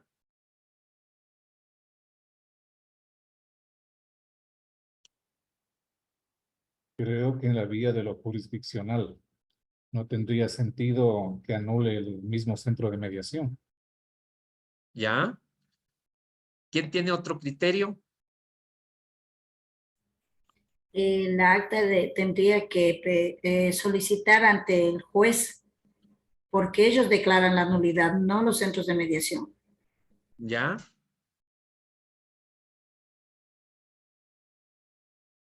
Pues vean, para que ustedes se den cuenta, recuerden que al menos en materia no penal, se reconoce el error de buena fe, ¿no es cierto? Y se diferencia al de mala fe. Entonces existen las dos vías. Cuando de repente las partes se hayan dado cuenta de que existió un error transaccional y quieran por un acta de mediación anular el anterior acta de mediación hasta regularizar todo el proceso, lo pueden hacer. Porque las cosas en derecho, ¿cómo se deshacen? Por la regla general, tal como se hacen, ¿no es cierto? Ahora, pongamos en los errores de identidad, en los errores de mala fe, ahí sí obviamente no van a ir al centro de mediación. Ahí sí tiene toda la razón Robinson, Lourdes y toditos los que intervinieron. Se tiene que ir ante el juez, pero ¿se podrá ir ante cualquier juez? No, no se podrá ir ante cualquier juez. Se tendrá que ir ante el juez de la jurisdicción y la competencia de lo que se trate la materia de del acta de mediación que se quiere declarar nula. Sea familia, sea laboral, sea civil, sea automáticamente lo que usted quiera. Pero ojo, en materia penal no existe nulidad del acta de mediación y ya vamos a explicar por qué. Pero quería que esté entendido esta lógica de por qué se puede anular. Y ustedes se dan cuenta que es bastante lógico. Se puede anular todo aquello que es hecho por un error. Error en la condición, error en la transacción, error en el objeto, error en la identidad de quienes debían transaccionar. 5 reglas absolutamente claras. Segundo escenario, que no es exactamente, que no es lo mismo. La nulidad se da cuando existe un error, pero también las actas de mediación pueden ser ejecutables. ¿Cuándo se da la ejecución de un acta de mediación? A ver, quiero oír sus criterios. Cuando ¿Existe de pronto un incumplimiento de los acuerdos plasmados en el acta? Correcto. El incumplimiento de los acuerdos de acta no son un error en el acta de mediación. Es que simplemente yo lo pude cumplir o yo no lo pude cumplir. Entonces ahorita solamente vamos a ver rápidamente en materia no penal cuál es el camino a seguir. Porque en materia penal las reglas cambian totalmente diferentes. Recuerden ustedes el 365 del Código Orgánico General de Procesos que nos dice en el numeral 2, en la etapa de investigación previa, cuando se incumple el acuerdo, se retoma la investigación. Y el numeral 4, en la etapa de instrucción, cuando se incumple el acuerdo, se vuelve al proceso en el punto que se hubiese quedado. ¿Sí? Judith, ¿tú tenías alguna duda? No. Ahora, para materia no penal, y es que he pasado muy rápido lo penal, aunque ustedes saben que eso me encanta, pero esto al ser un tema de familia tiene que ver con algo que es materia no penal, me interesa mucho que ustedes entiendan las reglas para la ejecución de las actas de mediación, porque vean claramente, las actas de mediación es el numeral 3 como título de ejecución, y las actas de mediación reconocidas en el Ecuador, aunque fuesen firmadas en el extranjero, ¿no es cierto? Numeral 5, también son otro título de ejecución. ¿Y cuáles son las reglas que persiguen a estas condiciones? Primero, entender si el acta de mediación tuvo una obligación de dar algo en especie o cuerpo cierto. Allí vamos a establecer los principios del artículo 366 en lo que fuera aplicable. Cuando es obligaciones de dar dinero o bienes de género, ¿no es cierto? Y ahí también veremos las condiciones en las que fuese aplicable o las obligaciones de hacer o de no hacer. Estos 4 artículos, hasta el 369, nos dan los 4 escenarios, ¿no es cierto? Cuando son bienes, cuando son dineros, cuando son cosas de hacer y cuando son cosas de no hacer. Ahora bien, a partir del 370 ya empieza el procedimiento, que no quiero cansarles mucho porque ya estamos casi sobre la hora, pero tiene que ver mucho, y ahí sí no entra la doble posibilidad. Y les hago la pregunta, ¿en dónde se tiene que ejecutar el acta de mediación? ¿En el centro de mediación o en una unidad jurisdiccional? En una unidad jurisdiccional. Correcto. Ahí sí no hay por dónde perderse. Ahí sí el centro de mediación pierde totalmente la posibilidad de ejecutar el acta de mediación, ¿ya? Por eso hay que tener mucho cuidado con poner alguna cláusula. Alguna vez escuché una perlita por ahí que decía es que en el acta de mediación debemos poner una cláusula penal, una cláusula de ejecución por no cumplimiento. Yo les decía, cuidado con eso, porque posiblemente estemos poniendo algo que contraríe el principio de la ejecutabilidad de las actas de mediación, ¿ya? Tercer escenario para ver que las nuestras no son topadas bajo piedra. Nulidad cuando tenemos error, ejecución cuando no se cumple lo pactado, pero también nuestras actas son materia de una garantía jurisdiccional y es una garantía jurisdiccional muy en específica. ¿Cuál creen ustedes que es esa garantía jurisdiccional?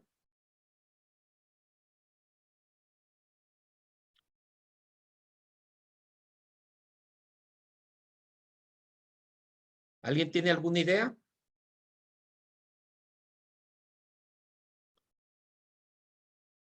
Les voy dando unas pistas. No es ni habeas data, ni habeas corpus, ni acción de incumplimiento, ni política pública. ¿Cuáles pueden ser? ¿Cuáles nos quedan como garantías jurisdiccionales?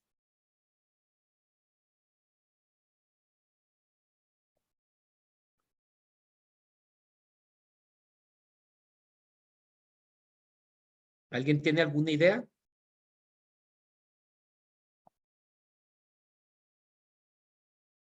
Ahí, fue madre, se me pasó. Pues nos quedan dos bastante grandes, ¿no es cierto? Y vamos a empezar por la que no es.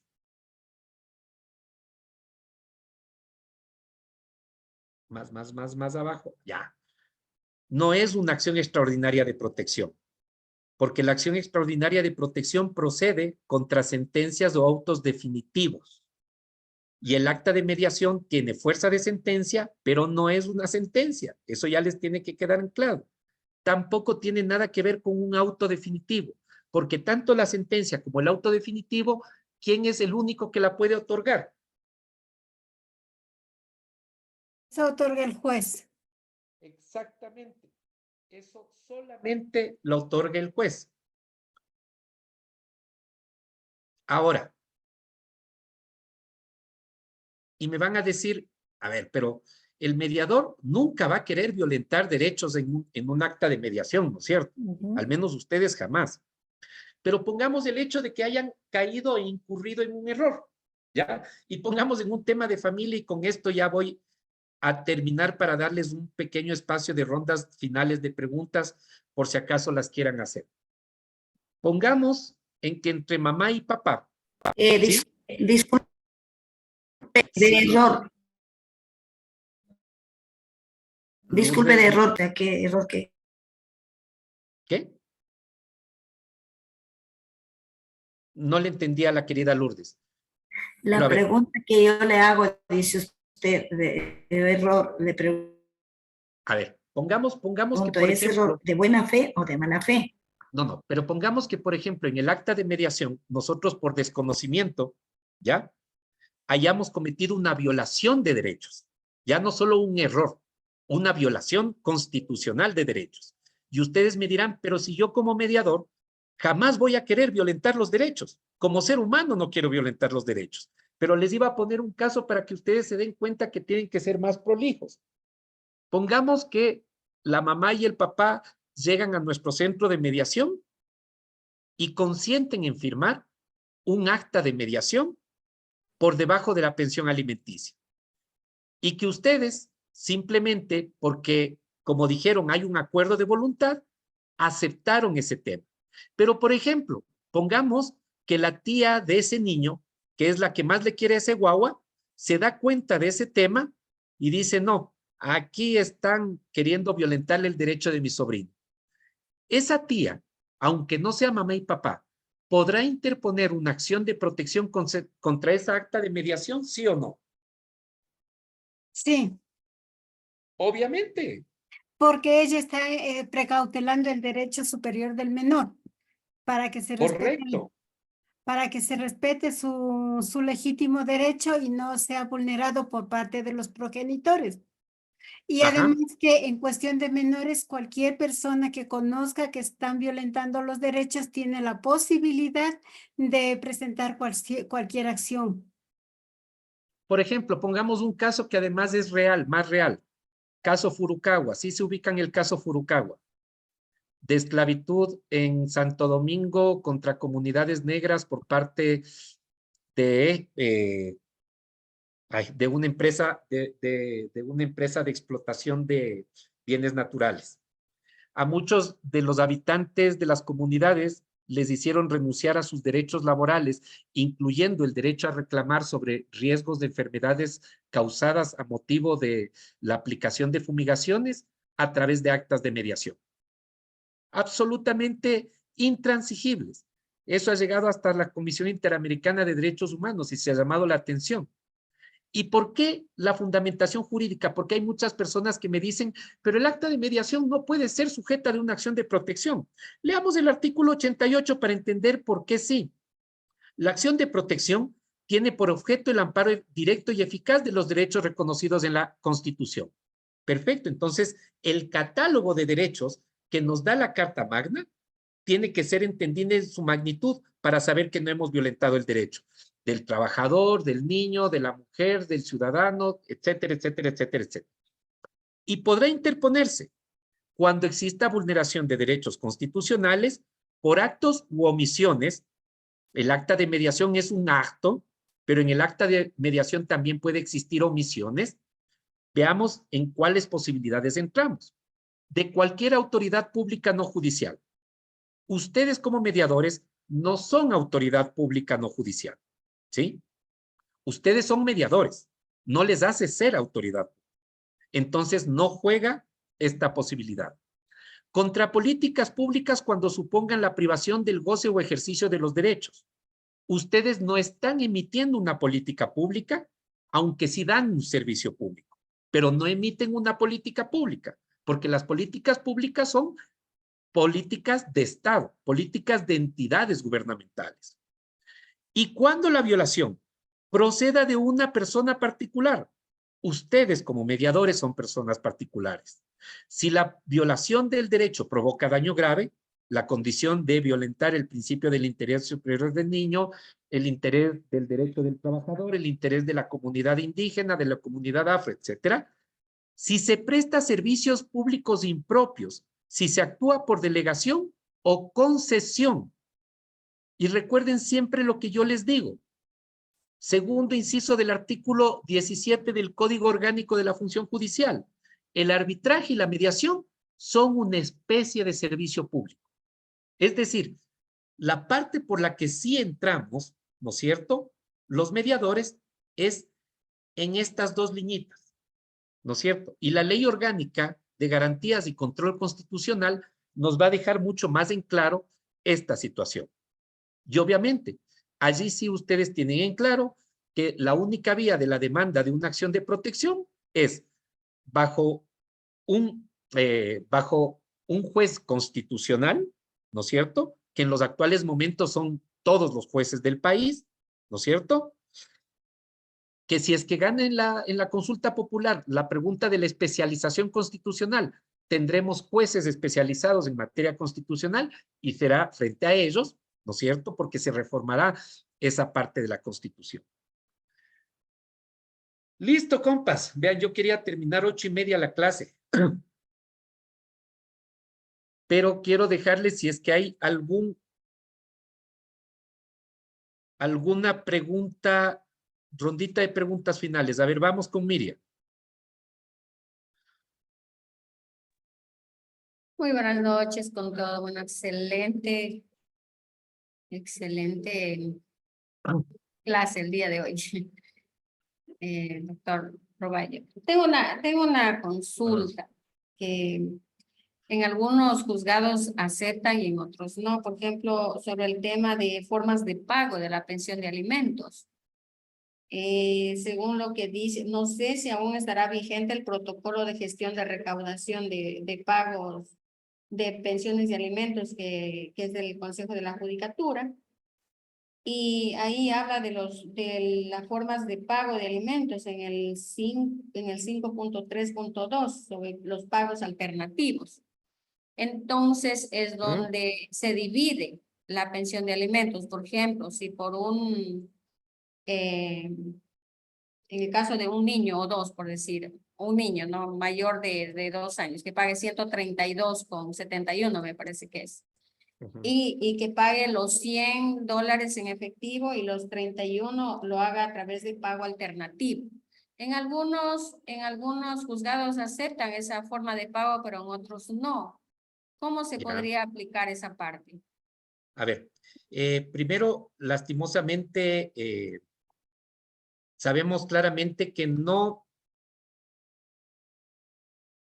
que los jueces también son seres humanos, ¿no es cierto? Y se pueden equivocar y pueden entender una lectura errónea dentro de la ley. Ojo, no estoy atacando ni favoreciendo a ningún juez, pero si los mediadores también somos humanos, los jueces somos humanos, todos somos humanos, por Dios, ¿sí? Déjenme solamente buscarles, ahí se me fue el número, pero después les puedo mandar en estos días. Pero voy a estructurarte la respuesta.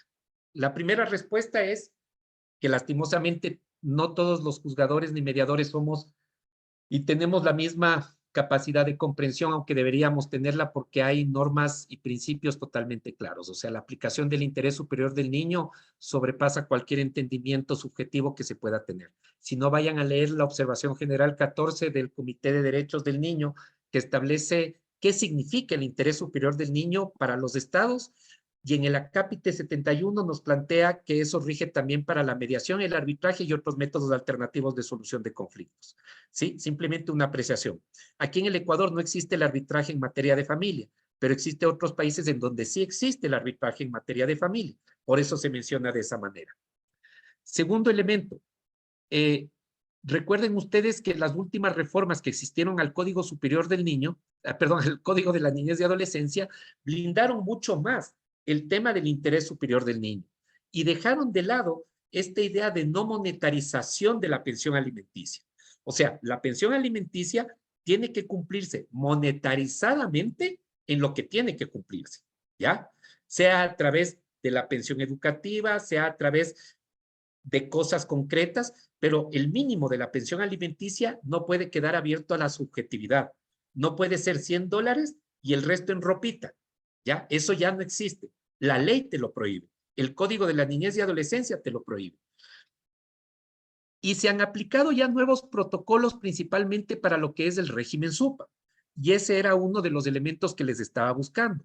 Pero particularmente había uno que quería encontrarles, que se lo hizo desde el año 2022, que es el protocolo y la guía para la aplicación del interés superior del niño en el sistema judicial ecuatoriano, que es un tema súper interesante, es bastante grueso, y ese yo creo que tendrían que también leerle porque sí nos afecta absolutamente a todos.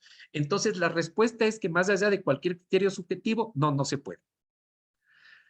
¿Alguna otra pregunta? Muy bien, qué maravilla, vean. Solo me retrasé 20 minutos, pero bueno, valió la pena. Es de las cosas que uno hace con alegría. A ver, bueno, yo primero, antes que nada, agradecerles la presencia de ustedes, también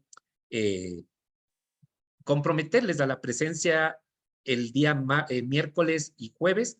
Me confirman nomás porque en una de las publicidades creo que estaba mal la hora, no es 6 de la tarde, es 7 de la noche, ¿no es cierto, mi querida Denise? Sí, doctor, justamente, 7 de la noche. Chévere. Y por ahí, anímense, estamos a puertas de un nuevo proceso de formación con mediadores y mediadoras. Las inscripciones son hasta el 15 de abril. Y un interesantísimo proceso de formación arbitral, que me parece que es bastante interesante para no solamente pensar en el arbitraje en derecho para abogados, sino en el arbitraje en equidad, que puede ser hecho no solamente por abogados, sino por cualquier persona que requiera este tipo de acciones. Entonces, anímense, eso empieza el 6 de mayo. Bueno, ahí la Denise le hará mayor publicidad a ese tema. Angelita, ¿qué querías decirnos como para ir cerrando? Agradecerle por la conferencia que fue excelente, dinámica, y creo que cuando hay la dinámica, los conocimientos se fijan mayormente en quienes escuchamos. Y segundo, para consultarles si es del mismo link para mañana o nos van a compartir otro. A ver, yo creo que eso le dejamos a la querida Denise para que les explique todas las partes más operativas, ¿ya? Sí, claro ¿Listo? que sí. Conmigo, muchas gracias por todo y muy buenas noches y que descansen. Gracias, doctor, por su intervención. En este momento, agradecerles a todos por su presencia. Es importante para nosotros recordarles que sí, el mismo link lo vamos a utilizar para el día de mañana y para el día jueves. Recordemos, por favor, que el día de mañana tenemos lo que es el curso con la doctora Ana Intriago y el día jueves con la doctora Rosa Elena Ferrenzi. Ellas van a, en este caso, pues, a dar la clase práctica de lo que es el taller de redacción de actas de mediación en materia familia. También invitarles para que puedan inscribirse. El 15 de abril se habilita lo que es el nuevo curso de formación de mediadores para si están interesados, sus familiares, sus amigos, con mucho gusto podemos brindar la información. Actualmente iniciamos lo que es el diplomado. Invitarlos también a cada uno de ustedes para que puedan formar parte de lo que es la diplomatura en Derecho Procesal. En este caso, pues agradecerles y para finalizar vamos a dar paso a la abogada, en este caso Carla Delgado, la cual nos acompaña para brindar las palabras de cierre, por favor. Le damos el uso de la palabra, abogada. Bienvenida, buenas noches. Muchas gracias, estimada Denise. Buenas noches a todos mis compañeros, colegas, mediadores que se encuentran presentes en esta noche. Soy la coordinadora del Centro de Mediación ODR, Oficina Dependiente Tosagua, y para mí es un honor dirigirme a todos ustedes, específicamente para dar un pequeño mensaje y hablar un poquito sobre lo relevante y significativo que es la mediación y este taller práctico de redacción de actas de mediación en materia de familia, en un mundo en donde pues todos los conflictos y desacuerdos son inevitables. En este caso, la mediación se presenta como una herramienta muy indispensable para promover la armonía y la resolución pacífica de conflictos dentro del ámbito familiar. En resumen, este taller de actas de mediación es muy importante para todos los que hacemos esta profesión diaria, porque nos capacita a todos como mediadores con las habilidades, con los conocimientos, y nos dan esas herramientas fundamentales y necesarias para redactar actas de manera efectiva, de manera legal, ética y profesional, garantizando de esta manera la calidad, la validez y la confiabilidad, sobre todo, de este importante documento en el proceso de mediación. Gracias a todos por su atención, gracias a todos por haberse conectado a este taller, y estoy segura que este evento académico nos brindará la oportunidad de aprender, de compartir y de reflexionar juntos sobre la importancia de la redacción de las actas de mediación en materia de familia, que es lo que más se ve acá en Ecuador. Muchas gracias y nos vemos el día de mañana. Muchísimas gracias por su intervención, abogada Carla Delgado. Pues muchísimas gracias a todos por su asistencia. Los esperamos el día de mañana. Cualquier información se les va a enviar al grupo que fue creado de WhatsApp para que se les facilite lo que es recibir la información, ¿sí? Si están interesados en todavía poderse inscribir en los cursos, pues bienvenidos. Y cualquier cosa, recuerden, les podría ayudar por parte de la coordinación académica. Mi nombre es Denise Toala. Muchísimas gracias a todos por su asistencia. Una excelente noche. Hasta luego. Muchas gracias y que tengan excelente noche.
doctor Rodolfo Luis Vigo, director del Departamento de Derecho Judicial de la Universidad Austral en Argentina. El doctor Rodolfo Luis Vigo es licenciado en Ciencias Políticas y doctor en Ciencias Jurídicas y Sociales. Ha desempeñado cargos importantes como ministro de la Corte Suprema de Justicia de la provincia de Santa Fe, Argentina, presidente de la Junta Federal de Cortes Supremas y Superiores Tribunales de las provincias argentinas. Recibió el premio CONEX en el rubro Jueces en 1998. Es miembro del Consejo Editorial de distintas revistas jurídicas.